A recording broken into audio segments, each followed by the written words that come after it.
Hello बच्चों, कैसे हो बेटा? सबका अच्छा क्लास चल रहा है? अच्छा पढ़ाई चल रहा है सबका? खूब मन से पढ़ो। अब अब जी चुराने का समय नहीं है। तो प्रोग्राम भी दे दिया। अब तो अब तो कोई बट का मामला नहीं है। तो सबको लग रहा होगा ना कि इतना बेस्ट तैयारी हो। और मैं तुमको उसी तुम्हारी तैयारी कैसी हो इसी के लिए मैं भी ज्यादा क्या कहो, मैं भी टेंस हूं कि तुम्हारी तैयारी कैसे ज्यादा से ज्यादा हो सके। नहीं, अगर मेरे बच्चे टेंस रहेंगे तो टीचर कैसे ठीक ठाक रहेगा। तो बच्चे उसी में कुछ अच्छे क्वेश्चंस लेकर के फिर मैं आज तुम्हारे सामने आया हूं। अपन का इलेक्ट्रोस्टैटिक्स का रिवीजन चल रहा है। आज लेक्चर नंबर 4 है और हम लॉन्ग क्वेश्चन आज भी तुम्हारे सामने लेकर के आए हैं। और आज का जो क्वेश्चन का फर्स्ट मतलब शेड्यूल में जो पहला क्वेश्चन आज का पड़ता है, बहुत अच्छा क्वेश्चन है, माइंड ब्लोइंग क्वेश्चन है। एग्जामिनेशन में को अगर थोड़ा सा हार्ड करना होगा तो ऐसा क्वेश्चन आएगा। बहुत अच्छा question. Electric potential at a point due to an electric dipole, आज का पहला क्वेश्चन है। ये सबसे इलेक्ट्रोस्टैटिक्स का लॉन्ग क्वेश्चन माना जाता है। अगर एक तरह से कहा जाए कि इलेक्ट्रो का सबसे बड़ा प्रश्न है तो मैं कहूंगा कि ये इलेक्ट्रो का सबसे बड़ा प्रश्न है कि electric potential at a point due to an electric dipole. अगर मेरे को एक डाइपोल दे दिया गया है तो उस डाइपोल के बेस पर उस डाइपोल के कारण हमको इलेक्ट्रिक पोटेंशियल अगर निकालने के लिए हमको कहेगा तो ये सबसे ही तगड़ा क्वेश्चन माना जाएगा, सबसे तगड़ा क्वेश्चन कह सकते हो। क्या मतलब, क्या दिया हुआ कि अगर बाई द वे तुमको एक ऐसा डाइपोल दे दिया गया। ध्यान देना, डाइपोल डाइपोल का मतलब हम प्रीवियस क्लास में बताए थे कि डाइपोल का मतलब एक तरफ प्लस चार्ज होगा, एक तरफ माइनस चार्ज होगा, मिड पॉइंट होगा, ये एल होगा और ए एल होगा। इसको हम क्या बोलते हैं? डाइपोल कहते हैं। और इस डाइपोल के कारण तुमको आज पोटेंशियल, इलेक्ट्रिक पोटेंशियल तुमको फाइंड करना है। तो तुम क्या करो, सबसे पहले कि यहां से आर डिस्टेंस पर कोई पॉइंट टू पी कंसीडर कर दो। यहां से आर डिस्टेंस पर तुम कोई पॉइंट पी कंसीडर कर दो और यहां से तुम इसको मिला लो और यहां से तुम इसको मिला लो। A distance by the way R1 है और a distance by the way R2 है। देखो फिगर में वही काम किया गया है, डाइपोल लिया गया है। ये देखो, अगर मैं तुम्हें थोड़ा सा कलर चेंज कर दूं तो शायद तुमको अच्छा दिखाई देगा। ये देखो, ए डाइपोल लिया गया है, ये देख रहे हो ना, ए डाइपोल लिया गया है। यहाँ पर का चार्ज है प्लस क्यू और यहाँ पर का चार्ज है माइनस क्यू। ए हो गया तुम्हारा मिड पॉइंट, इसका मतलब ए भी एल हो गया और ए भी एल हो गया। ए एंगल कितना दिया हुआ है? थीटा दिया हुआ है, तो बी एंगल कितना हो जाएगा? थीटा हो जाएगा। मैंने बोला कि यहां से ए देखो, आर डिस्टेंस पर कोई पॉइंट यहाँ पर पी कंसीडर किया गया है और यहाँ पर का चार्ज लिया गया है +1 कूलम।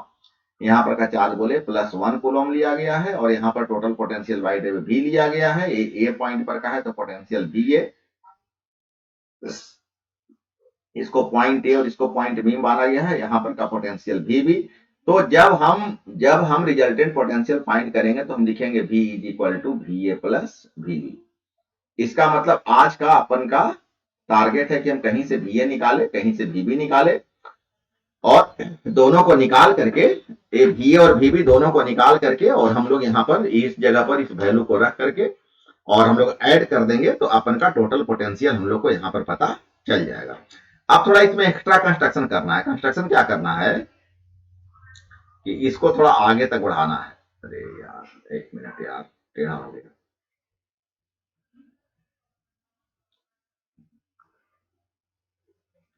हाँ, कंस्ट्रक्शन में ये करना है कि इसको थोड़ा आगे तक बढ़ाओ ऐसे, और एक यहां से परपेंडिकुलर ड्रॉ कर लो। ध्यान देना, ये परपेंडिकुलर है, 90 डिग्री बनेगा। एक यहां से ऐसे परपेंडिकुलर ड्रॉ कर लो, ये देखो 90 डिग्री है।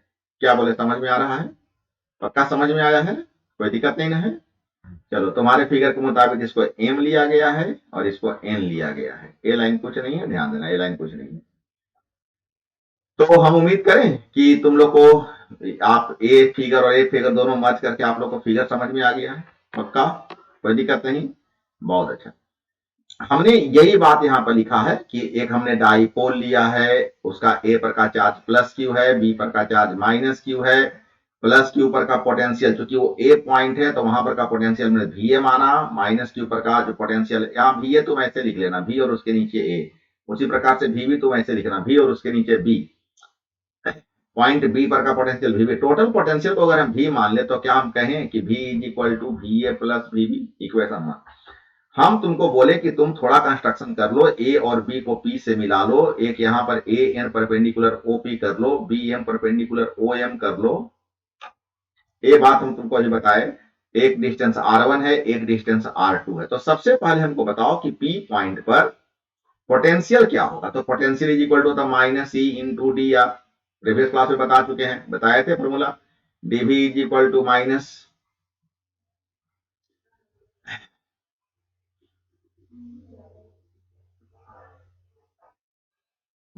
ई इंटू डी आर, मतलब सॉरी सॉरी, ये फॉर्मूला ऐसा है, E is equal to minus DV by D R, बताएंगे ना।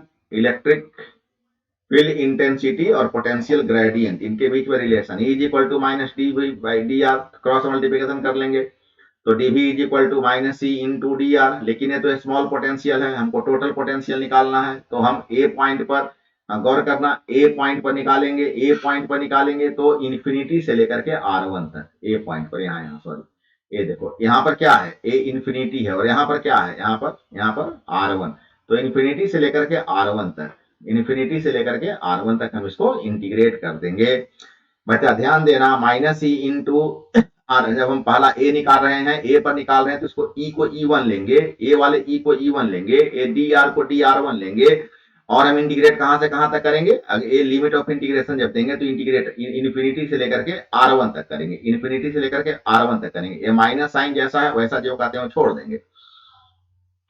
अब बोलो, इस E1 के बदले हम क्या बोले कि हम यहाँ इंटीग्रेट करेंगे तो E1 इंटू डी R1 करेंगे, E1 इंटू डी R1 करेंगे। लेकिन हमको तुम बोलो कि हम अगर इन्फिनिटी से लेकर E1 के बदले क्या पुट करेंगे, तो E1 के बदले 1/4 पाई एप्सिलॉन नॉट तो रहेगा ही रहेगा। और बोलो E1 किसके कारण निकल रहा है, ए पॉइंट के कारण निकल रहा है, तो ए पॉइंट पर चार्ज कितना है, क्यू है, डिस्टेंस कितना है, तो R1 का R square into D R1।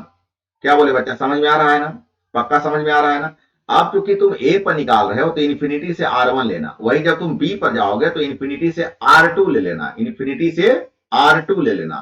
क्या बोले, बात समझ में आ रहा है। अब यहां पर देखो 1/4 पाई एप्सिलॉन नॉट और क्यू, इसका कुछ होने वाला है नहीं तो बाहर निकाल लो, इसका मतलब बाहर में निकल गया माइनस क्यू बटे 4 पाई एप्सिलॉन नॉट, अंदर में क्या बच गया, तो 1/r स्क्वायर, फिर से अच्छा समझना, अच्छा समझना, 1/r स्क्वायर, यही r स्क्वायर ऊपर में जाएगा तो r का पावर -2 हो जाएगा, और यहाँ पर ये देखो dx नहीं, यहाँ dr1, यहाँ पर क्या हो जाएगा, dr1 हो जाएगा। और इन्फिनिटी से लेकर के R1 तक हम इंटीग्रेट करेंगे। अब लिमिट पुट करते हैं, अब लिमिट पुट करेंगे,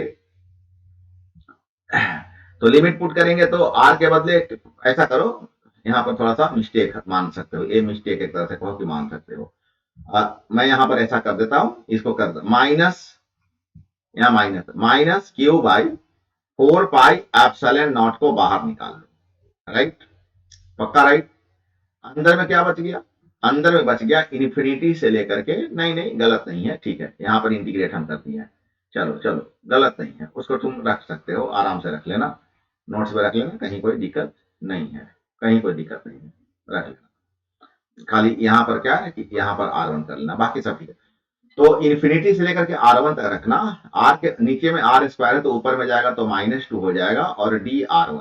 अब क्या करना कि माइनस क्यू बटे 4 पाई एप्सिलॉन नॉट, अब बोलो r का पावर -2 को इंटीग्रेट करोगे तो इंटीग्रेट करने का तरीका है कि पावर जो है ना उसमें हम एक जोड़ते हैं और उतना ही से क्या करते हैं, डिवाइड करते हैं, और लिमिट को जो कहते हैं छोड़ देंगे। तो -2 + 1 का मतलब क्या हो गया, -1 हो गया, मेरी बात समझ में आ रही है। और यहाँ -2 + 1 का मतलब क्या हो गया, -1 हो गया। तो देखो यहाँ भी एक माइनस है और यहाँ भी एक माइनस है, तो माइनस माइनस क्या हो जाएगा, प्लस हो जाएगा। बच्चा उम्मीद करे सबको समझ में आ रहा है। हाँ, फिर से एक बार देख लेना बेटा, मैंने बोला कि यहाँ पर पहले से क्या था, -q बटे 4 पाई एप्सिलॉन नॉट। अब देखो r का पावर -2 है तो और +1 है तो -1 हो जाएगा, नीचे भी -2 और +1 है तो -1 हो जाएगा। अब यही बोले -1 को अगर यहां से हटाओगे तो यहाँ माइनस माइनस क्या हो जाएगा, प्लस हो जाएगा। और इन लिमिट कहां से कहां तक गया हुआ है बच्चा, जो लिमिट गया हुआ है इन्फिनिटी से लेकर के R1 तक। इसका मतलब है कि r के बदले एक बार R1 पुट करेंगे तो क्या हो जाएगा, अब ये तो प्लस हो गया है, ये तो प्लस हो गया, तो यहाँ पर खाली बच गया 4 पाई एप्सिलॉन नॉट। और ये हो जाएगा R1 का पावर -1। इन्फिनिटी देने से कोई फायदा नहीं है, और यही जब नीचे में आएगा तो हो जाएगा 1 मतलब Q/4πε0 तो रहेगा, और नीचे में हो जाएगा 1/R1 मतलब Q/4 1/4πε0 Q/R1। तो जैसे तुम ए के कारण निकाला, अब उसी कारण डायरेक्ट तुम बी के पर लिखो, डायरेक्ट बी पर लिखो। क्या लिखोगे बी पर, अच्छा से समझना।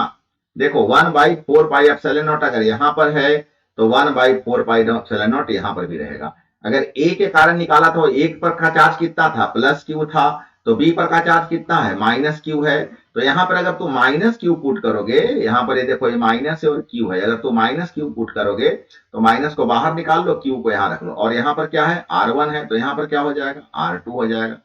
तो मेरा कहने का मतलब है कि दोनों अलग अलग फाइंड करने का जरूरत नहीं है, सिमिलरली करना। अब देखो R1 को, क्योंकि डाइपोल की लंबाई बहुत ही कम है, तो R1 को क्या तुम R-L cos थीटा लिख सकते हो अब बच्चा, और R2 को क्या R+L cos थीटा लिख सकते हो।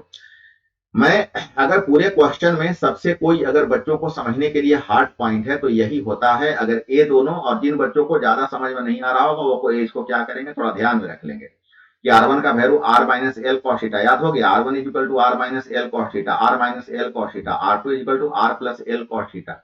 अब थोड़ा सा जो बच्चे समझना चाहते हैं कि कैसे हुआ सर, तो आप एक बात ध्यान दो, जब डाइपोल बहुत ही छोटा है तो सबका पॉइंट, ए वाला पॉइंट, ए वाला पॉइंट, ए वाला पॉइंट, ए पॉइंट, ए पॉइंट, ए पॉइंट, ए पॉइंट, ये सारा का सारा जितना भी पॉइंट है वो सब का सब कॉन्सेंट्रेट करके एक ही जगह पर आ जाएगा, क्योंकि बहुत छोटा है डाइपोल। तो बेटा इतना छोटा होता है, मतलब एकदम इतना छोटा होता है। तो अब इतना छोटा डाइपोल लोगे तो फिगर कैसे बनाते बोलो।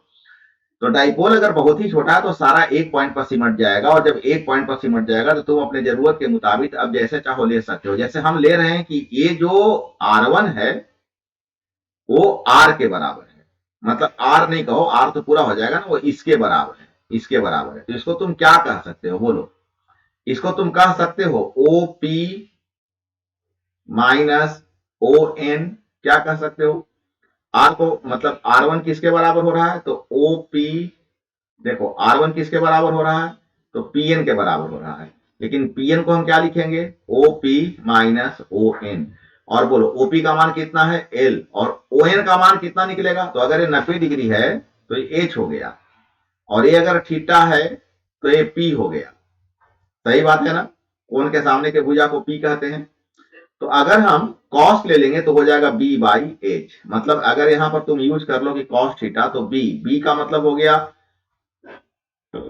B का मतलब हो गया ON, और H का मतलब हो गया L, और क्रॉस मल्टीप्लिकेशन करेंगे तो ON = L cos थीटा। तो OP का मतलब हो गया, OP का मतलब R हो गया, तो R-L cos थीटा। उसी प्रकार से जब तुम ये R2 लोगे तो R2 किसके बराबर लेना, ये पूरा का पूरा, पूरा का पूरा PM के बराबर लेना, इस PM के बराबर। और फिगर में बच्चा तुम PM को क्या लिख सकते हो, लिख सकते हो यहां से यहां तक OP, और फिर यहां से यहां तक OM, OP plus OM। OP को क्या हो जाएगा R, और OM का मतलब हो जाएगा L cos थीटा। तो हम तुमको अभी तक ये बता दिए कि हम R1 को क्या लिख सकते हैं, तो R1 को लिख सकते हैं R-L cos थीटा, और R2 को लिख सकते हैं R+L cos थीटा। ये R1 और R2 का ये जो दोनों वैल्यू है ना, ये दोनों वैल्यू को तुम VA, यहाँ एगो यहाँ पुट कर दो, यहाँ पर एगो पुट कर दो, VA में R1 का मान यहाँ पुट कर दो, यहाँ पर पुट कर दो R1 का मान, और R2 का मान तुम क्या करो कि R2 का मान तुम यहाँ पुट कर दो, यहाँ देखो इसको पुट कर दो R2 का मान। क्या बोले, बात समझ में आ रहा है ना, R2 का मान यहाँ पर पुट कर दो, तो तुम्हारा वैल्यू हो जाएगा, जब वैल्यू पुट करोगे तो कि VA का मान निकल जाएगा 1/4πε0 Q/R-L cos थीटा, और ये हो जाएगा -1/4πε0 Q/R+L cos थीटा। अब ये दोनों वैल्यू जब तुमको VA और VB दोनों मिल गया, और तुम अभी मेरे को बता रहा था कि हम शुरू में ही बोले कि V = VA प्लस VB होगा, और आज तुमको V और VB दोनों मिल गया, तो तुम यहाँ पुट कर सकते हो। यहाँ पुट करने का मतलब हो गया कि इक्वेशन 1 में पुट कर सकते हो, यहाँ पर तुम पुट कर सकते हो, तुमको VA और VB दोनों मिल गया है। तो अब अगर वहां हम पुट कर दे, इसको इक्वेशन 1 में पुट कर दें, तो इक्वेशन 1 का क्या मतलब हो जाएगा, जरा एक बार गौर करो। इक्वेशन 1 में पुट करो VA प्लस VB, तो VA के बदले क्या लिखोगे, तो VA के बदले तुम लिखोगे 1/4πε0 epsilon not Q by r minus L cos theta, और इसका मतलब हो जाएगा 1 by 4 pi epsilon q by r plus L cos theta. अब हम वही बता रहे थे कि क्या यहां से तुम q by 4 pi epsilon naught, sorry ये माइनस में है, तो यहां क्या बच गया 1 by r minus L cos theta और minus 1 by r plus L cos theta, यही ना बचेगा। अब हम इसको सिंप्लीफाई कर लेंगे, इसको इसको और इसको एलसीएम लेंगे तो R square minus L square cos square theta, क्योंकि ए माइनस बी और ए प्लस बी हो जाएगा। इससे R minus L cos theta से कट जाएगा, क्या बचेगा R plus L cos theta. मैंने एक स्टेप यहाँ चुरा लिया है। चलो अब यहाँ हम ओपन कर देते हैं, 1 by 4 pi epsilon not common ले लिया। हम बोले यहाँ पर कि एलसीएम ले लो, क्या क्या एलसीएम लोगे, तो R minus L cos theta और आर प्लस एल कॉस, यहाँ क्या बच जाएगा बोलो, तो R plus L cos theta और माइनस यहाँ क्या बचेगा R minus minus plus L cos theta, यही बचेगा ना। यहाँ देखो आर आर यहाँ पर क्या हो गया, कट गया, और क्या बचा क्यू बाई 4 पाई एप्सिलॉन। अब देखो एल कॉस थीटा यहाँ पर भी है और एल कॉस थीटा यहाँ पर भी है, तो क्या बच गया 2 एल कॉस थीटा, और नीचे में A minus B A plus B क्या हो जाएगा R square minus L square cos square theta. और एक तरह से कहो बच्चा कि यही आंसर हो गया, एक तरह से कहो तो, लेकिन इसको हम और अरेंज करते हैं, तो Q और 12 को मिलाकर के हम एक बार P लिख देते हैं। P बराबर Q इंटू 12 होता है, 1 बाई 4 पाई एप्सिलॉन नॉट को बाहर जो का त्यों रखो, हम बोले इसको P लिख देते हैं, और यहाँ हो जाएगा कॉस थीटा, और यहाँ केवल बचेगा R square minus L square cos square. तो एक तरह से कहो बच्चा आंसर यही हो गया, यही बात मैंने यहाँ पर, यही बात मैंने बच्चा यहाँ पर तुमको बताया। लेकिन एल का मान अगर बहुत ही छोटा है तो L square cos square theta क्या हो जाएगा, नेगलेक्ट हो जाएगा, और ए वाला टर्म अगर नेगलेक्ट हो गया तो क्या बच गया, तो बच गया 1 by 4 pi epsilon nought P cos theta by R square. अब यहीं पर दो डिस्कशन है कि थीटा का मान अगर 0 डिग्री या 180 डिग्री हो, 0 डिग्री 100 डिग्री का मतलब हो गया एक्स एक्स डैश। जब तुम ऐसे लेते हो ना, ऐसे लेते हो ना, दो एक्सिस परपेंडिकुलर दोनों एक्सिस लेते हो ना, याद आ रहा है, तो ए वाले को बोला जाता है इंड ऑन पोजीशन और ए वाले को बोला जाता है ब्रॉड साइड पोजीशन। ए वाले पर एंगल या तो 0 डिग्री बनेगा या तो 180 डिग्री बनेगा, इस वाले पर या तो 90 डिग्री बनेगा या तो 270 डिग्री बनेगा, मतलब एक एक राउंड की बात करें तो ये दोनों स्थिति में कॉस का मान +1 होता है और ये दोनों स्थिति में कॉस का मान 0 होता है। तो कॉस का मान अगर 1 पुट कर ले, अभी अभी इक्वेशन तुमको यहीं पर मिला है, कॉस का मान अगर तुम यहाँ पर 1 पुट कर लो तो क्या हो जाएगा formula 1 by 4 pi epsilon not और P बाई आर स्क्वायर रहेगा, क्योंकि तुम कॉस थीटा के बदले कितना पुट कर लिए हो 1 पुट कर लिया, और 0 पुट करोगे तब तो पूरा का पूरा टर्म 0 हो ही जाएगा। तो ये बच्चा हम तो कहेंगे इलेक्ट्रो का सबसे बड़ा प्रश्न है, लेकिन हम उम्मीद करें कि तुमको इतना बड़ा प्रश्न होने के बावजूद भी तुमको समझ में आ रहा है, पक्का रहा, चलो बहुत अच्छा। अब एक बहुत ही इंपॉर्टेंट क्वेश्चन जो इस बार का सेट में भी तुम्हारा दिया हुआ है, गॉसेस लॉ इन इलेक्ट्रोस्टैटिक्स क्या कहता है। गॉसेस का स्टेटमेंट सबसे पहले सुनो क्या कहता है, तो गॉसेस का स्टेटमेंट कहता है कि it states that the total electric flux through a closed surface, surface कैसा होना चाहिए, क्लोज्ड होना चाहिए, इससे फ्लक्स निकल रहा है, बहुत सारा फ्लक्स ऐसे निकल रहा है, बहुत सारा फ्लक्स निकल रहा है, मेरी बात समझ में आ रही है। तो ये जो क्लोज सरफेस से निकलने वाला ये जो फ्लक्स है, this flux is equal to, ये जो फ्लक्स है this flux is equal to 1 by epsilon into charge, जिस चार्ज के कारण यहां से फ्लक्स निकल रहा है, तो गॉसेस साहब ने बोला कि इस चार्ज के कारण जो फ्लक्स यहाँ पर डेवलप हो रहा है, amount of this flux is equal to 1 by epsilon nought into charge, 1 by epsilon nought into charge. अब यही देखो फ्लक्स को E into ds E dot ds भी कहते हैं, और 1 बाई एप्सिलॉन नॉट, इसको ऐसे लिख सकते हो 1 by epsilon nought into charge. अब इसको प्रूव करना है। हमने क्या किया कि एक यहाँ पर मैंने सरफेस ले लिया और यहाँ पर मैंने चार्ज कितना ले लिया है, यहाँ पर मैंने Q चार्ज लिया। ये देखो ये यहाँ से जो फ्लक्स निकल रहा है, जय वो फ्लक्स निकल रहा है, यहाँ देखो ये फ्लक्स निकल रहा है ना, तो नियम कह रहा है कि इस चार्ज के कारण इस एरिया से जो फ्लक्स निकल रहा है उसका जो अमाउंट होगा कितना हो जाएगा 1 by epsilon nought into charge. Approve करते हैं। हम आइसोलेटेड पॉइंट चार्ज क्यू लेते हैं, आर। आर है रेडियस ऑफ स्फीयर, डीएस है small element area, D omega है सॉलिड एंगल। तो हम सबसे पहले कूलम्स लॉ यूज करते हैं। कूलम साहब क्या बोले? कूलम साहब बोले E is equal to 1/4πε0 Q/r²। यही इंटेंसिटी का फॉर्मूला है। और साथ ही साथ बच्चा एक फॉर्मूला, एक वर्ड होता है सॉलिड एंगल। सॉलिड एंगल क्या होता है कि यहाँ पर अगर जैसे तरबूज ले लिए, यहाँ से हम कट मार करके ऐसे निकाले, तो ये जो सरफेस पर ये जो एंगल बन रहा है, इसी एंगल को हम बोलते हैं सॉलिड एंगल। और इस सॉलिड एंगल को डी ओमेगा से रिप्रेजेंट करते हैं। और फॉर्मूला होता है ds cos θ/r²। ds cos theta. तो ये दोनों अभी तत्काल तुम याद करो। E is equal to 1/4πε0 Q/r²। E is equal to 1/4πε0 Q/r²। और solid angle D omega is equal to ds cos θ/r²। Solid angle D omega is equal to ds cos θ/r²। तो सबसे पहले हम फ्लक्स लेते हैं। Formula होता है E dot ds और A dot P is equal to AB cos θ। AB cos θ। अब जरा गौर करोगे, E का वैल्यू अगर हम पुट करें तो E का वैल्यू क्या था? 1/4πε0 Q/r²। और ds cos θ को जो कहते हैं रहने दो। तो 1/4πε0 अरेंज करके लिख लो। अरेंज करके तुम लिख लो तो Q/r² ds cos θ हम टोटल निकाल रहे हैं।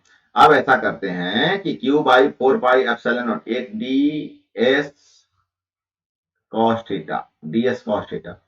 अब क्या करते हैं कि हम यहां से Q बाई A वाला Q और A 4πε0, इसको हम क्या करते हैं कि बाहर निकाल लेते हैं। अंदर में क्या बच गया? बोलो, अंदर में क्या बच गया? तो A वाला ds cos θ बच गया और A वाला r² बच गया। मतलब ये फॉर्मूला पर आ गया। ये फॉर्मूला पर आ गया। ये ds cos θ को क्या हम कहते हैं? D omega solid angle. और सॉलिड एंगल का total integration limit of integration कहां से कहां तक होता है? कहां से कहां तक बताए हैं? पहले बता रखे हैं, 0 से लेकर के 4 पाई तक। क्योंकि वो स्फीयर होता है और पूरा स्फीयर पे कितना एंगल बनता है? 4 पाई एंगल बनता है। टोटल एंगल 4 पाई बनता है। 4 पाई, 2 पाई नहीं बनता है, कंफ्यूज मत करो। 360 डिग्री नहीं बनता है, 720 डिग्री बनता है। हम इसके बारे में काफी अच्छा खासा हम डिस्कशन क्लास में किए हैं। तो 4 पाई से लेके 0 तक इंटीग्रेट होगा। और डी ओमेगा का इंटीग्रेशन क्या होता है बच्चा? तो डी ओमेगा का इंटीग्रेशन ओमेगा होता है। डी ओमेगा का इंटीग्रेशन ओमेगा होता है। और ओमेगा का तुम लिमिट पुट करोगे तो क्या हो जाएगा? 4 पाई माइनस 0। और 4 पाई माइनस 0 कितना होता है? 4 पाई होता है। अब देखो 4 पाई यहाँ और यहाँ दोनों 4 पाई कट गया। क्या बच गया? 1/ε0 इंटू चार्ज। 1/ε0 into charge. बहुत सिंपल इक्वेशन है बच्चा, बहुत सिंपल इक्वेशन है। एक बार फिर से तुम देख लो। क्या तुमको निकालना है? तो फ्लक्स निकालना है। क्या फॉर्मूला होता है? E dot ds। E का मान क्या होता है? तो 1/4πε0 Q/r²। और यहाँ पर हाँ E ds cos θ लिखो, क्योंकि E डॉट ds होता है तो AB cos θ होता है। और cos θ हम बोले कि ds cos θ और r² को एक साथ मिला लो। इससे क्या बदल जाएगा? पूरा का पूरा डी ओमेगा में बदल जाएगा। टोटल निकालोगे तो 1/4πε0। टोटल निकालोगे तो इंटीग्रेट करोगे। किसको इंटीग्रेट करोगे? यहाँ पर Q रह गया और यहाँ पर डी ओमेगा रह गया। ds cos θ is equal to क्या होता है? तो Q को भी ले लो बाहर में, Q/4πε0 को बाहर में ले तो ds cos θ क्या बच गया? D omega. और जैसे सॉलिड एंगल में ट्रांसफर होगा तैसे लिमिट ऑफ इंटीग्रेशन 0 से लेकर के 4 पाई पुट कर लेना और तुम्हारा अब आंसर आ जाएगा, जो वहां पर तुमको हम दिखा चुके हैं। अब यहाँ पर कुछ केसेज है कि अगर if close surface doesn't enclose, अगर इनक्लोज नहीं रहेगा तो Q का मान कितना हो जाएगा? 0 हो जाएगा। और Q का मान 0 होगा तो फ्लक्स का मान कितना हो जाएगा? 0 हो जाएगा। सेकेंड पॉइंट कह रहा है कि if the close surface enclose an any dipole, अगर एकदम डाइपोल का मतलब क्या हो गया कि दोनों चार्ज सेम है। दोनों चार्ज क्या हो गया? सेम हो गया। तो तुम रिजल्टेंट निकालोगे तो कितना आ जाएगा? 0 आ जाएगा। और Q के बदले जैसे ही तुम 0 पुट करोगे पूरा का पूरा वैल्यू कितना आ जाएगा? 0 आ जाएगा। आएगा ना? दिक्कत नहीं ना हो रहा है? अब हम लोग आते हैं केस 3 में कि charge placed in dielectric constant. Dielectric constant का मतलब जैसे फॉर्मूला क्या होता है? Epsilon Q by epsilon not. और QR इज इक्वल टू क्या हो जाएगा? तो देखो एक बात हमेशा से ध्यान रखो कि तुम यहाँ जब डाइलेक्ट्रिक दिया गया है तो इसके बदले फिर तुम K पुट करो, K पुट करो। इसका मतलब हो गया कि K by epsilon not into K। इसका मतलब अब एप्सिलॉन नॉट इंटू K को हम क्या बोलते हैं? एप्सिलॉन बोलते हैं। इसका मतलब Q by epsilon, Q by epsilon. Actually K is equal to epsilon R होता है और एप्सिलॉन आर का मतलब होता है एप्सिलॉन बाई एप्सिलॉन नॉट। जरा गौर करोगे, कुछ की पॉइंट देख लेना। ऐसे ये सभी चीजों का एग्जामिनेशन में कोई लेना देना नहीं है तो तुम चाहो तो नहीं भी कर सकते हो, तो कोई बड़ा बात नहीं है। Gauss's theorem is based on the inverse square law. Yes sir, R square होता है, फॉर्मूला क्या होता है, is equal to 1/4 epsilon not Q by R square. तो आर स्क्वायर बाई में है ना जी, और बाकी ये पूरा का पूरा टर्म तो कांस्टेंट है। इसका मतलब हो गया कि ई प्रोपोर्शनल 1/r²। अगर Q को 1 कूलम मान लिया जाए तो फाई कितना हो जाएगा, 1/एप्सिलॉन हो जाएगा। और 1/एप्सिलॉन का वैल्यू पुट करेंगे तो 8.85 इंटू 10⁻12 और डिवाइड करेंगे तो 1.13 इंटू 10⁻11 न्यूटन मीटर स्क्वायर पर coulomb. Gauss's theorem gives relation between electric field and charge. Electric field और चार्ज के बीच में गॉसेस थ्योरम ने रिलेशन दिया। Gauss's theorem is applicable to any distribution of charge within enclosed surface. गॉसेस थ्योरम से हमको पता चलता है कि क्लोज सरफेस में कितना चार्ज को डिस्ट्रीब्यूट किया गया है। अब जरा गौर कीजिएगा, यहाँ पर चार्ज है, इसके चारों, ये देखिए, ये जो एंगल बन रहा है, हम बोले थे ना कि अगर बाई द वे आप तरबूज लेने जाते हैं, लाल वाला चीज काट करके देता है तो ऐसे ही काट के देता है कि चाकू मारता है 3 जगह से, और उसके बाद यहाँ पर क्या बन जाता है, यहाँ पर एक एंगल बन जाता है। इसी एंगल को हम क्या बोलते हैं, डी ओमेगा बोलते हैं, है ना, सॉलिड एंगल बोलते हैं। ये तो बताया गया है कि कितना फ्लक्स निकल रहा है, अगर चार्ज है तो कितना फ्लक्स वो इंटर कर रहा है या कितना फ्लक्स बाहर निकल रहा है। बोलिए गॉस, सॉरी बेटा, थोड़ा सा पता नहीं क्यों इतना। गॉसियन सरफेस क्या होता है, तो देखो, गॉसियन सरफेस के बाय द वे तुम कोई कंडक्टर लेते हो, अब इसका फील्ड जहां तक बनेगा, जैसे इधर इधर यहां तक बन गया, यहां तक बन गया। अब इसको तुम इसके आउटर लाइन को अगर तुम इस तरह से मर्ज कर लोगे, इमेजिनरी है, गौर करना बेटा, ये सब इमेजिनरी है। तो ये जो मर्ज कर लोगे, या तो ये पूरे के पूरे सरफेस को हम क्या बोलते हैं, गॉसियन सरफेस बोलते हैं। Gaussian surface around a charge distribution is a close surface such that electric field intensity at every point of the surface is same. सब जगह पर इलेक्ट्रिक फील्ड इंटेंसिटी सेम हो जाए, and the electric field due to charge is radially outward. Electric field यहां से क्या हो जाए, रेडियली आउटवर्ड, बाहर की ओर ऐसे लगे और परपेंडिकुलर लगे, रेडियली आउटवर्ड लगना चाहिए। तो फिर ये जो सरफेस कहलाएगा। सीधा सा बात जान ना बेटा कि तार है, तो मान लो इसे करंट फ्लो कराओगे, तो कल्पना करो ना कि यहां तक फील्ड बन रहा है, तो बाहर बाहर मिला लेंगे ना, तो जो सरफेस बन जाएगा उसी को बोलते हैं हम लोग गॉसियन सरफेस। अब हम लोग आते हैं एप्लीकेशन ऑफ गॉसेस थ्योरम। तो गॉसेस थ्योरम का 3 एप्लीकेशन होता है। क्या रीजन है 3 एप्लीकेशन का, क्योंकि एक एक्सिस हो गया, इसमें 2 एक्सिस हो गया और इसमें तीनों एक्सिस हो गया। तो 1D होता है इसका फर्स्ट एप्लीकेशन, 2D होता है इसका सेकंड एप्लीकेशन और 3D होता है इसका थर्ड एप्लीकेशन। मतलब फर्स्ट एप्लीकेशन को हम लीनियर कहेंगे या लाइन कहेंगे या कंडक्टर कहेंगे, लीनियर कहेंगे, लाइन कहेंगे, कंडक्टर कहेंगे, इनफाइनाइटली लॉन्ग स्ट्रेट वायर कहेंगे। दूसरे वाले को हम शीट कहेंगे, सरफेस कहेंगे, शीट कहेंगे। थर्ड वाले को हम क्यूबिक या वॉल्यूमिक कहेंगे। तो हमने क्या किया है बच्चा कि एक यहाँ पर फिगर ले लिया है, ये देखो, ये फिगर ले लिया है कि एक हमने यहाँ पर क्या करा, फिगर कैसे लिया कि मैंने एक तार लिया, नाम दिया वाई वाई डैश, और ये यहाँ से यहाँ तक मान लेते इसका फील्ड बन रहा है, तो इसको हम बाहर से अगर ऐसे ऐसे मिला देंगे तो ये जो फिगर बन गया, इसी फिगर का ये कट पार्ट वहां पर मैंने बता रहा था। अब इसमें मैंने लिखा है कि एक स्ट्रेट लॉन्ग वायर है, उस पर का चार्ज क्यू है, चार्ज डेंसिटी लेमडा है, एल लेंथ है, और पी कोई पॉइंट है आर डिस्टेंस पर। तो बताओ, आप सबसे पहले बताओ कि क्या Q is equal to L lambda होगा कि नहीं, Q is equal to L lambda होगा या नहीं, बोले बिल्कुल होगा सर। क्यों भाई, क्योंकि density is equal to charge by length, density is equal to charge by length.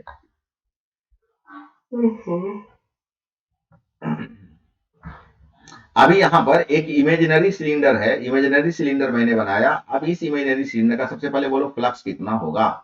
तो फ्लक्स इज इक्वल टू होता है E dot D S is equal to 1/एप्सिलॉन नॉट इंटू चार्ज। क्यू के बदले पुट कर दो एल लेमडा, क्यू के बदले क्या पुट करोगे, एल लेमडा। इसका मतलब है कि अभी तुमको फ्लक्स मिल गया, फ्लक्स कितना मिल गया, 1/एप्सिलॉन इंटू एल लेमडा, तुमको मिल गया ना। अब एक वर्ड होता है, अब देखो यहां पर, this Gaussian surface has 3 parts. 3 जगह इसका तुम कट फिगर लोगे।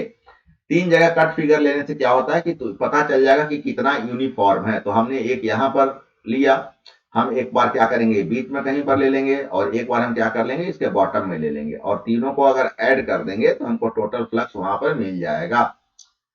तो पहला, अभी देखो TONEF का हम यहाँ फुल फॉर्म लिख दिए हैं, total output normal electric flux. केवल इलेक्ट्रिक फ्लक्स भी लिख सकते हो, इलेक्ट्रिक फील्ड लिखा हुआ, हम फ्लक्स भी लिख सकते हैं, उससे कोई दिक्कत नहीं। Over whole Gaussian surface, over whole Gaussian surface. तो तीनों जगह पर तुम फ्लक्स निकालो, हम एक पहला भाग में भी फ्लक्स निकालो, दूसरा भाग में भी फ्लक्स निकालो, तीसरा भाग में भी फ्लक्स निकालो। अब जरा सा गौर करना फिगर पर, एकदम अच्छा से गौर करना। एक मिनट, यहाँ पर जो गंदा फंदा है इसको तुमको ये तुम्हारा हम हटा देते हैं। आ जाओ इरेजर भैया, आ जाओ। लाल इरेजर लेते हैं, लाल ले लो। अरे यार आओ ना। यस,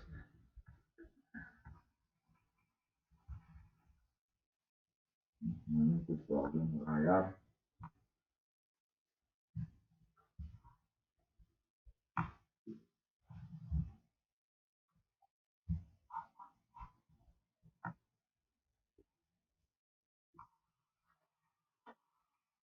पता नहीं इरेजर क्यों नहीं काम कर रहा है भाई।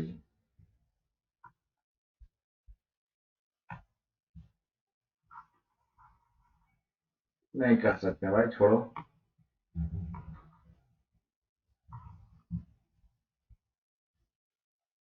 लाइए।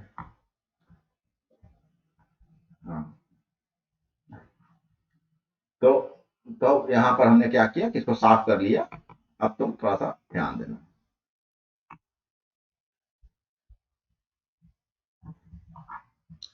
हम क्या करेंगे ना कि तीनों जगह फ्लक्स निकालेंगे। इसके लिए जरा गौर करो, तो यहाँ पर कितना एंगल बनेगा, जल्दी बता दो। यहाँ पर कितना एंगल बनेगा? तो 90 डिग्री बनेगा।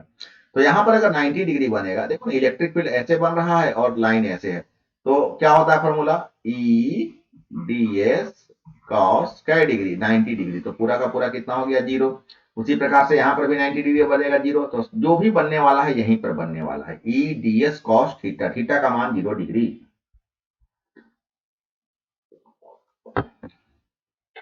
E D S cos zero, और कॉस जीरो का मान कितना होता है बच्चा? 1 होता है। तो यहां पर केवल हो गया ई इंटू डी एस। देखो वही बात मैंने लिखा, पहला जगह पर कितना बन गया एंगल? 90 डिग्री। दूसरे की थर्ड जगह कितना बन गया? 90 डिग्री। केवल यहाँ 0 डिग्री बना, और इसका मान कितना होता है? 1 होता है। तो केवल क्या बच गया? ई इंटू डी एस। अब डी एस का मतलब 2 पाई आर एच, क्योंकि हम लेंथ को एल लिए हैं, तो 2 पाई आर एल निकल गया फ्लक्स। एक फ्लक्स पहले निकला हुआ था बच्चा, गौर करोगे, एक फ्लक्स यहां पर निकला हुआ था 1/एप्सिलॉन इंटू एल लेमडा निकला हुआ था ना, और एक फ्लक्स यहां निकल गया, कितना निकल गया? ई इंटू 2 पाई आर एल। हम दोनों को इक्वेट करेंगे, इक्वेट करने के बाद यहां से ई का मान निकालेंगे, 2 पाई आर एल बाई में चला जाएगा। सबको समझ में आ रहा है? हम अच्छा गीत गा रहे हैं। 1/एप्सिलॉन और एल लेमडा, एल लेमडा। यहां पर क्या क्या आया, नीचे में क्या आया? तो 2 पाई आर एल, एल से एल कट गया, बाकी को अरेंज करके लिख लो। तो अरेंज करोगे ना तो क्या आएगा? अरेंज करोगे तो क्या आएगा बोलो? तो अरेंज करोगे तो आएगा 1/2 pi epsilon lambda into R. चाहो तो इतना ही आंसर लिख सकते हो, लेकिन इतना आंसर लिखने से तुमको न्यूमेरिकल बनाते समय दिक्कत होगा। तो हम बच्चों को सजेस्ट करते हैं कि 2 से ऊपर नीचे गुना भाग कर लो। उसे ये बन गया 2 लेमडा, और ये हो गया 2 2 जा 4, तो 1/4 pi epsilon 2 lambda by R. इसका मतलब E is inversely proportional to R, E is inversely proportional to R. इसका सेकंड केस में है electric field intensity due to finite infinite plane sheet, और तुम्हारे जो सेट दिया है उस सेट में ए वाला इक्वेशन ही दिया है। तो यहां भी एक के साथ दो फ्री है, अगर एक आप समझ गए हो तो यहां पर एक्स्ट्रा बनाने का जरूरत नहीं है। क्यू चार्ज है, सरफेस डेंसिटी को हम रो मान लिए हैं, एरिया डीएस है, पी कोई पॉइंट है, इलेक्ट्रिक फील्ड ई है, तो सबसे पहले क्यू निकालो, रो इंटू डीएस हो जाएगा। यहाँ पर सरफेस एरिया एस है तो एस मान लो। अब हम पील बॉक्स लेते हैं, सबसे पहले फ्लक्स निकालेंगे, ई डॉट डी एस। समझ में आ रहा है ना? इज इक्वल टू 1/एप्सिलॉन इंटू चार्ज, चार्ज के बदले क्या पुट करोगे? Rho into D S put कर लो, तो बन गया फॉर्मूला।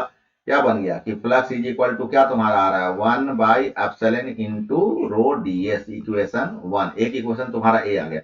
अब हम TONEF निकालते हैं टोटल आउटपुट, तो 3 जगह इसको भी काटेंगे, हम इसको भी 3 जगह काटेंगे। बच्चा गौर करना, यहां पर भी हम 3 जगह ले रहे हैं, एक यहां पर, दूसरा यहां पर और तीसरा यहां पर। बोले ना 3 जगह लेंगे तो यूनिफॉर्म पता चल जाएगा। अब बोलो यहां पर कितना डिग्री एंगल बनेगा, 0 डिग्री।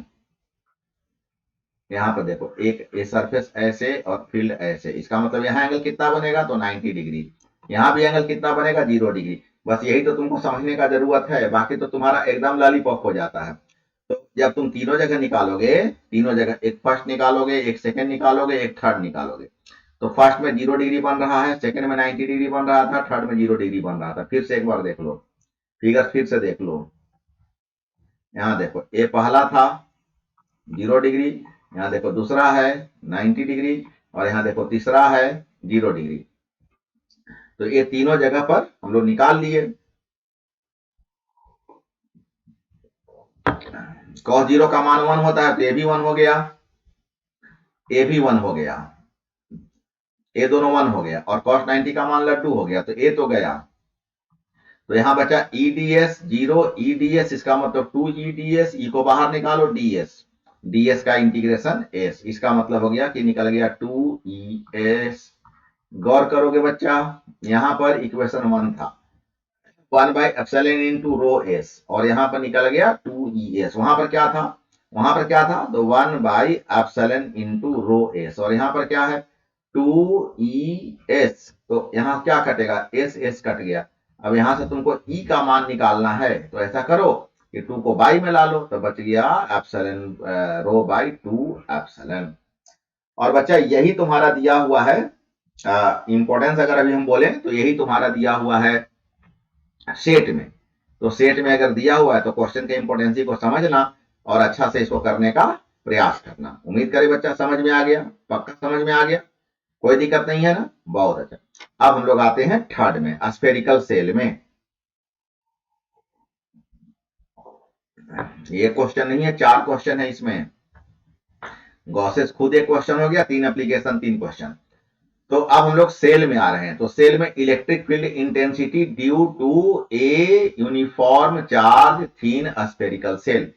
सेल में तुम्हारा 1-2 पॉइंट बनेगा, कितना, at a point outside the shell. अगर सेल के बाहर अगर पॉइंट अभी है, सेल के बाहर पॉइंट है, ओ सेंटर है, आर रेडियस है, सेल का चार्ज क्यू है, डेंसिटी अगर सिग्मा है, रेडियस अगर आर है, तो बोलो total outward normal electric flux TONEF कितना हो जाएगा, तो TONEF हो जाएगा flux is equal to E dot DS। अब चूंकि वो गोला बन रहा है और गोले का 4 पाई आर स्क्वायर होता है, तो हम ए वाला DS के बदले लिख देंगे 4 पाई आर स्क्वायर। और गॉसेस थ्योरम क्या बता चुका है, फ्लक्स इज इक्वल टू, तो 1/ε इंटू चार्ज, दोनों को इक्वल करेंगे, 1/ε इंटू चार्ज और E into 4 pi R square, दोनों को इक्वल करेंगे। यहां से E का मान निकालेंगे तो 4 पाई आर स्क्वायर यहाँ ये बटा में चला जाएगा, 4 पाई इसको दे दो और आर स्क्वायर इसको दे दो, फॉर्मूला आ गया 1/4 pi epsilon not Q by R square. अब हम क्या करते हैं कि at a point on the surface of the cell,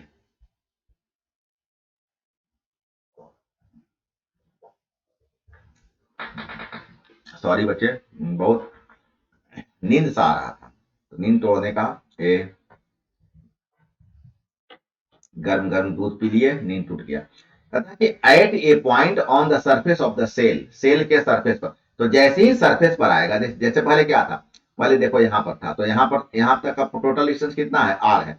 लेकिन जैसे ही खिसकते खिसकते इस सरफेस पर आ जाएगा, यहां पर आ जाएगा, तो ए आर, और यहां पर आ गया तो ये भी आर हो गया। मतलब उस कंडीशन में आर और आर दोनों क्या हो जाएगा, आपस में बराबर हो जाएगा। तो हम लोग इस आर स्क्वायर के बदले अगर बड़ा आर स्क्वायर पुट कर लेंगे तो हो जाएगा Q by 4 pi R square. अब बोलो क्यू क्या है, चार्ज है, और 4 पाई आर स्क्वायर क्या है, एरिया है। मैं फिर बता दूं ये क्या, चार्ज, और ये क्या है, एरिया है। और charge by area is equal to क्या होता है, तो डेंसिटी होता है। तो यहां पर डेंसिटी की जगह अगर सिग्मा पुट कर लोगे तो 1 इंटू सिग्मा, सिग्मा हो गया, और एप्सिलॉन नॉट, तो सिग्मा बाई एप्सिलॉन नॉट। और आते हैं अब हम इसके थर्ड पॉइंट पर कि at a point inside the shell. तो इनसाइड द सेल कुछ नहीं होगा बेटा, क्योंकि सेल के भीतर इलेक्ट्रिक फील्ड कुछ नहीं होता है, और सेल के भीतर अगर इलेक्ट्रिक फील्ड नहीं हो जाएगा तो वहां पर कोई फ्लक्स डेवलप होने वाला नहीं है, वहां पर कोई फ्लक्स नहीं बनने वाला है। तो बच्चे आज जो क्वेश्चन है ना वो सब बहुत बड़े बड़े प्रश्न हैं, और मतलब ढेर सारा क्वेश्चन एक तरह से कहो हो गया है ना। तो कोई बात नहीं है, मेरे समझ से अरे अभी तो 2 क्वेश्चन और लॉन्ग बचा हुआ है, तो बेटा थोड़ा क्लास तो आज बहुत लंबा चला जाएगा, तो जाएगा तो जाएगा, कर लो तो अच्छा रहेगा, क्योंकि आखिर करना तो कभी ना कभी तुमको है ही, तो अच्छा है 4 5 6 क्वेश्चन एक बार करोगे तो ज्यादा अच्छा है। गॉसेस के 3 एप्लीकेशन, 3 अलग अलग क्वेश्चन है। तो अभी तुमको हम बताने जा रहे हैं capacitance of a parallel plate capacitor with dielectric medium between the plates. क्या बोले, समझ में आ रहा है? पक्का समझ में आ रहा है? तो कैपेसिटर के बारे में हम देखो, इसका हम जानकारी पहले दे चुके हैं। कैपेसिटर में 2 प्लेट होता है, दोनों प्लेट में एक पर पॉजिटिव चार्ज रहता है, दो उतना ही चार्ज निगेटिव होता है। तो यही लिखे हैं कि बाई द वे प्लेट का नाम अगर ए और बी है तो ए पर पॉजिटिव चार्ज है और चार्ज कितना है प्लस क्यू, बी पर निगेटिव चार्ज है और चार्ज कितना है माइनस क्यू। सिग्मा को क्या बोलेंगे, डेंसिटी कहेंगे। ई क्या है, इलेक्ट्रिक फील्ड कहेंगे। तो क्या हम E is equal to sigma by epsilon naught कहें, E is equal to sigma by epsilon naught कहें। एप्सिलॉन नॉट को क्या बोलते हैं, तो एब्सोल्यूट परमिटिविटी कहते हैं। तो इलेक्ट्रिक फील्ड क्या हो जाएगा, तो electric field E is equal to क्या होता है, D V by D R. D V का मतलब भी और डी आर का मतलब दोनों प्लेट के बीच का दूरी। दोनों प्लेट के बीच का दूरी कितना है, डी है, तो हो गया वी बाई डी। और अगर यहीं से क्रॉस मल्टीप्लिकेशन करोगे तो v इज इक्वल टू हो जाएगा e इंटू डी। लेकिन बोलो e के बदले क्या पुट करोगे, तो e के बदले पुट कर दो सिग्मा बाई एप्सिलॉन नॉट, और d को जो कहते हैं छोड़ दो, तो v इज इक्वल टू हो जाएगा sigma by epsilon not into D. लेकिन सिग्मा इज इक्वल टू क्या होता है, तो चार्ज बाई एरिया। तो सिग्मा इज इक्वल टू यहाँ पुट कर दो चार्ज बाई एरिया, तब हो जाएगा क्यू बाई ए, और एप्सिलॉन नॉट जैसे था वैसे तो रहेगा। फिर से सुन लो, हम बोले ना अभी तक तुम्हारे पास क्या फॉर्मूला था, तो v is equal to sigma by epsilon not into A. हम बोल रहे हैं इस सिग्मा के बदले q बाई ए पुट कर दो, एप्सिलॉन नॉट जो का त्यों रहेगा, ए जो का त्यों रहेगा। उम्मीद करें बात समझ में आ रहा है, पक्का समझ में आ रहा है, कोई दिक्कत नहीं है ना। इंटू ए नहीं इंटू डी होता है, सॉरी। तो ए जो का त्यों ऐसे छोड़ दो। अब तुम आ जाओ, तुमको क्या निकालना है, कैपेसिटेंस निकालना है। क्या फॉर्मूला होता है, तो Q by V, capacitance is equal to Q by V, Q by V. तो अब ऐसा करो कि यहाँ देखो ए भी को ज्यों का त्यों ऐसे, क्यू को ज्यों का त्यों रहने दो, और भी के बदले क्या लिखोगे, तो क्यू बाई सॉरी हाँ Q by A epsilon not into D. अब ए एप्सिलॉन नॉट कहाँ चला जाएगा बता दो तुम्हें, ऊपर चला जाएगा। बहुत अच्छा, क्यू क्यू तो कट गया, यहाँ क्यू क्यू तो कट गया, लेकिन ए एप्सिलॉन नॉट ऊपर चला जाएगा। अब ए एप्सिलॉन नॉट ऊपर चला जाएगा तो फॉर्मूला बन जाएगा तुम्हारा epsilon not into A by D. इसका मतलब है कि C प्रोपोर्शनल ए और C प्रोपोर्शनल 1 बाई डी। तो डिस्टेंस ऑफ सेपरेशन का इनवर्सली प्रोपोर्शनल होता है। लेकिन ए कब निकला, अंदर में जब डाई इलेक्ट्रिक मीडियम डाला हुआ है अंदर में, मतलब इस एरिया में डाई इलेक्ट्रिक मीडिया डाला हुआ है, तो ऐसा फॉर्मूला निकला। यहाँ देखो हम तुमको डाई इलेक्ट्रिक मीडिया डाल करके यहाँ पर दिखाएं। ए जो मीडिया है, ए मीडिया डाई इलेक्ट्रिक मीडिया है। क्या बोले, बात समझ में आ रहा? लेकिन अगर अब बीच में डाई इलेक्ट्रिक मीडिया नहीं डाल करके अब अगर डाई इलेक्ट्रिक स्लैब डाल दिया जाए दोनों प्लेट के बीच में, तो क्या होगा। मैं बोल रहा हूं कि जैसे देखो ये बिल्कुल ऐसा स्लैब डाल दिया जाए तो क्या हो जाएगा। मान लो कि हम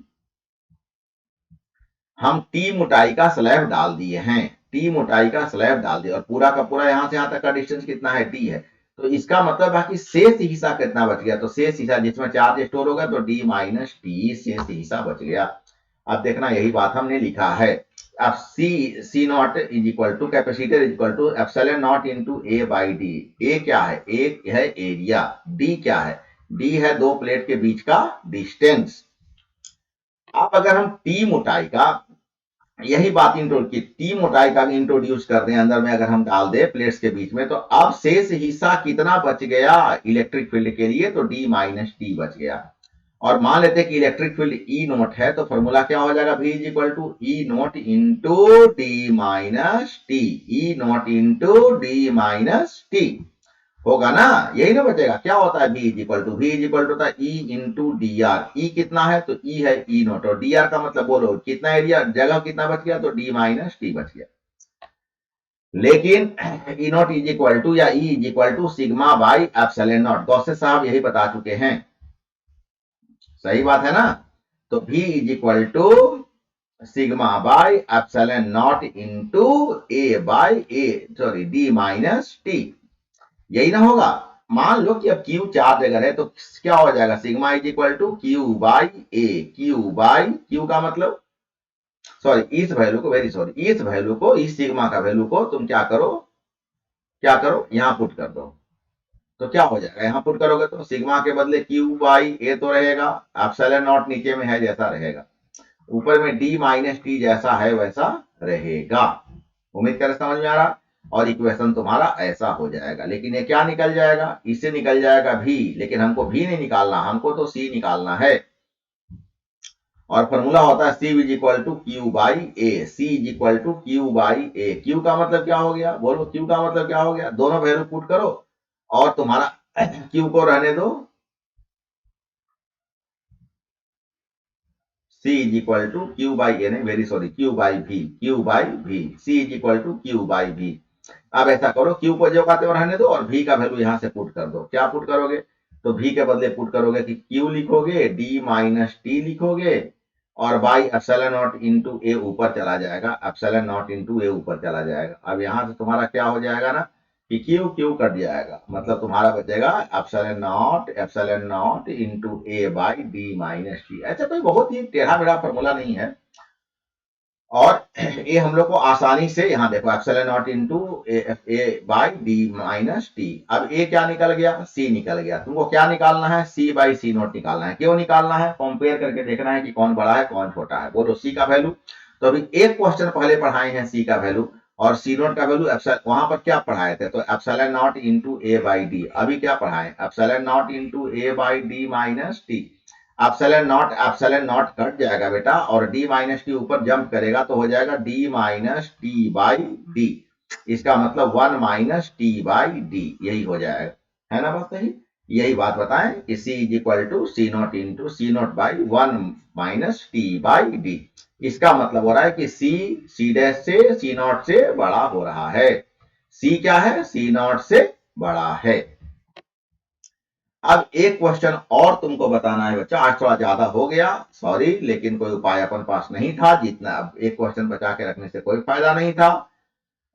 क्लास तो आज का थोड़ा लंबा जरूर हो गया, कुछ नहीं बहुत ज्यादा लंबा हो गया, लेकिन बहुत ज्यादा क्वेश्चन भी निकाले हैं, ताबड़तोड़ हम क्वेश्चन निकाले हैं। और आखिरी क्वेश्चन है कि energy stored in charge capacitor, अगर कोई कैपेसिटर चार्ज है तो उससे कैसे आप एनर्जी निकालोगे। हम लिख लिए हैं कि वाई वाई डैश, कोई अगर एक कैपेसिटर है उसका नेट चार्ज अगर क्यू है, अगर पोटेंशियल भी है, कैपेसिटेंस अगर सी है, तो हम लोग पढ़ चुके हैं Q is equal to C into V. ये हो गया टोटल चार्ज, ये हो गया टोटल चार्ज। क्या मतलब है कि बाई द वे तुम अगर मोबाइल से बैटरी को चार्ज कर रहे हो तो तुम्हारा जो मोबाइल का बैटरी है उसमें टोटल चार्ज कितना स्टोर हो सकता है, तो एक टोटल चार्ज है सी इंटू भी स्टोर होगा। टोटल चार्ज का मतलब होता है 100%, 100%, इसको टोटल चार्ज कहते हैं। अभी अगर मोबाइल अपन का डिस्चार्ज होगा, अब हम प्रोसेस ऑफ चार्जिंग, अभी हम चार्जिंग के प्रोसेस में लगाते हैं, तो मान लेते हैं कि चार्ज क्यू हम छोटा छोटा जो चार्ज की दे रहे हैं, मोबाइल चार्ज करते हैं तो उसमें थोड़ा थोड़ा थोड़ा थोड़ा चार्ज जाता है ना, टी टाइम तक बाई द वे चार्ज जा रहा है, और चार्ज का amount by the way Q है, और करस्पॉन्डिंग पोटेंशियल अगर भी है, तो हम कहेंगे बेटा Q is equal to C into V, Q is equal to C into V. अब यहां से अगर भी का मान निकालेंगे तो V is equal to Q by C, V is equal to Q by C. क्या निकल गया, ए पोटेंशियल निकल गया। तो हम क्या निकालेंगे, क्योंकि हमको एनर्जी निकालना है, तो एनर्जी तो कोई चीज होता नहीं है, हमको वर्क निकालना पड़ेगा, तो work is equal to potential into charge, work is equal to potential into charge. अब बोलो पोटेंशियल के बदले क्या पुट करोगे, तो क्यू बाई सी, चार्ज को ज्यों का त्यों रहने दो, वन बाई सी यहां से कॉमन ले लो, और इंटीग्रेट करते हुए जाओ अंदर में, तो बोलो क्यू का इंटीग्रेशन क्या हो जाएगा, तो क्यू का इंटीग्रेशन हो जाएगा क्यू स्क्वायर बाई टू। हम बताए हैं ना, पावर में एक जोड़ेंगे और उतना ही से डिवाइड करेंगे, और 100% का मतलब हो गया क्यू, तो लिमिट पुट करेंगे तो जीरो से लेके क्यू तक पुट करेंगे, और वन बाई सी को बाहर निकाल लिए, लिमिट पुट करेंगे तो Q square minus 0 square by 2। इसका मतलब है कि फाइनल फॉर्मूला आ रहा है Q square by 2c। W is equal to Q square by 2c। W is equal to Q square by 2c। अब क्यू के बदले क्या पुट करोगे, तो क्यू के बदले सी भी पुट करोगे, तब हो जाएगा सी भी का स्क्वायर बाई 2c। कहने का मतलब हाफ, अब यहां से तोड़ के देख लो, तो हो गया सी स्क्वायर भी स्क्वायर बटा 2c, एगो सी कटा सी भी देगा। W इज इक्वल टू, और यही W तो एनर्जी है, so energy is equal to half C V square या क्यू स्क्वायर बाई 2c। बच्चा थोड़ा क्लास ज्यादा बड़ा हो गया, लेकिन इलेक्ट्रोस्टैटिक्स आज हम पूरा खत्म भी तुम्हारा कर दिए। तो बच्चे आप अच्छे से पढ़ाई करो, फिर भी अगर कोई प्रॉब्लम्स होता है तो हम बार बार की आज सब दिन का भांति फिर आज आपको बता रहे हैं कि इस नंबर पर आप हमसे संपर्क कर सकते हैं। यहाँ पर आपका मैसेज भी है, व्हाट्सएप भी है, और यहाँ पर कॉल। तो चलिए, बहुत अच्छा। अब हम लोग ये उम्मीद करें कि आप लोग को इतना क्लास देने के बाद इलेक्ट्रोस्टैटिक्स अब आप लोग का स्ट्रांग हो गया है। देखिए, इलेक्ट्रोस्टैटिक्स में इससे ज्यादा कुछ है ही नहीं, इसलिए चार क्वेश्चन जो हम आपको यहाँ पर जो 4-5 क्लास आपको दिए हैं, अगर आप बार बार इन सभी क्लासेस को देखेंगे तो आपका तो केवल मैं रिवीजन करवा दे रहा हूं जी। अभी आप मोबाइल का जीबी मत देखिए बेटा, मोबाइल का जीबी देखिएगा तो क्वेश्चन का रिवीजन नहीं हो पाएगा। इसीलिए तो हम बोले कि वाईफाई लगवा लीजिए, वाईफाई लगवा लीजिए। वाईफाई में पैसा ही कितना लगता है दोस्त, अगर 1500 रुपया लगाइएगा तो 3 महीने का तो फ्री दे देगा। सॉरी बेटा। तो उतना ही का तो आपको जरूरत ही है, उतना में तो आपका एग्जाम खत्म हो जाएगा। लेकिन वही है कि आपके पेरेंट्स लगवाने से डरेंगे क्योंकि आप उसका मिसयूज करते हैं, फालतू का काम ज्यादा करेंगे। साइंस के बच्चे जो पढ़ने वाले होते हैं, अभी उनका फालतू में बिल्कुल समय नहीं जाना चाहिए। एग्जामिनेशन एकदम एकदम सामने खड़ा है और आपकी तैयारी पता नहीं कैसी है। मैं अगर बोल दूंगा अच्छी नहीं है तो आपको बुरा लग जाएगा, सॉरी। तो हम ये नहीं कहूंगा कैसा है, लेकिन हाँ इतना जरूर कहूंगा कि हर बच्चे को अपना तैयारी पता रहता है। तो चलिए, खूब अच्छा से पढ़ाई कीजिए। फिर भी अगर कोई दिक्कत होगा या एक्स्ट्रा कोई और हेल्प का जरूरत में आपको लगता है तो आप मेरे को जरूर बताइए, मैं मदद करने के लिए रेडी हूँ। तो चलिए, अब फिर एक आध दिन के बाद या एक आध दिन होते होते नए यूनिट में नए क्वेश्चन के साथ फिर आपसे हम मिलेंगे। तब तक के लिए बाय बाय।